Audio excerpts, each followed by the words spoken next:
हाय बच्चा लोग। तो एग्ज़ाम टाइम अब आ गया है। स्पेशली ये वीडियो मैं बना रहा हूँ बिहार बोर्ड के बच्चों के लिए।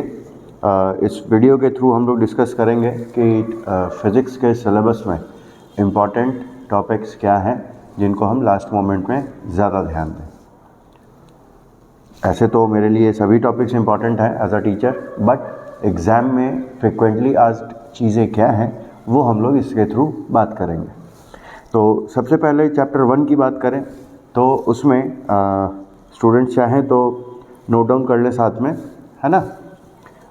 जो सीक्वेंस वाइज मैं टॉपिक बता रहा हूँ जिन पे विशेष ध्यान देने की ज़रूरत है लास्ट टाइम रिवीजन के नाम पर। 12th चैप्टर 1 सबसे पहली बात करें तो प्रॉपर्टीज़ ऑफ चार्जेस अच्छे से समझ के याद कर लेना है फाइनल कॉल में।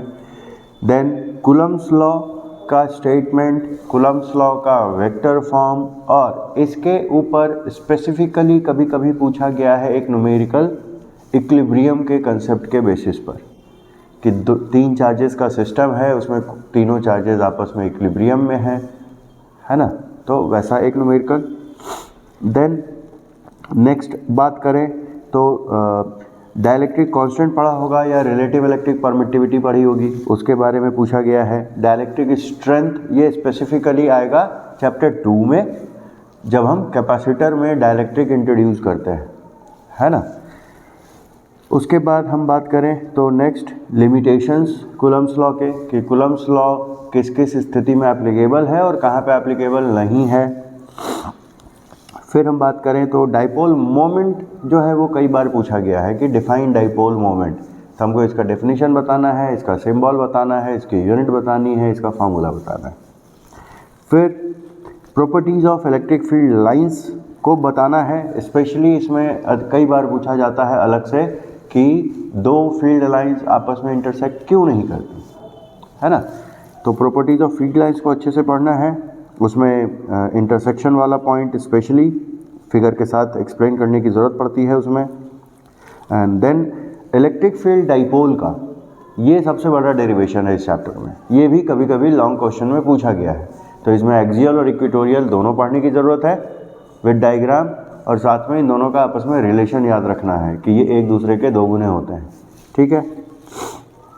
फिर हम बात करें तो टॉर्क ऑन डाइपोल, ये भी वेरी इंपॉर्टेंट टॉपिक है, ये तो सीबीएसई और बिहार बोर्ड दोनों के लिए है। इसमें स्पेशली जब अगर ये सवाल आए तो इसमें स्टेबल और अनस्टेबल इक्विलिब्रियम वाली बात जरूर मेंशन करते नहीं है स्पेशल केसेस के नाम पे, ठीक, और मैक्सिमम टॉर्क वाली बात भी जरूर बता देनी है। डायग्राम साफ सुथरा होना चाहिए और इसमें कुछ थ्योरी पार्ट भी होता है, वो भी हमको कहानी अच्छे से लिखनी चाहिए, है ना। फिर बात करें नेक्स्ट तो सुपरपोजिशन प्रिंसिपल जो पैरेललोग्राम लॉ के बेसिस पर न्यूमेरिकल्स में यूज़ किया गया है ना, ये फोर्स और फील्ड दोनों के लिए। फिर हम बात करते हैं गॉस लॉ, ये क्वेश्चन कई बार पूछा गया है।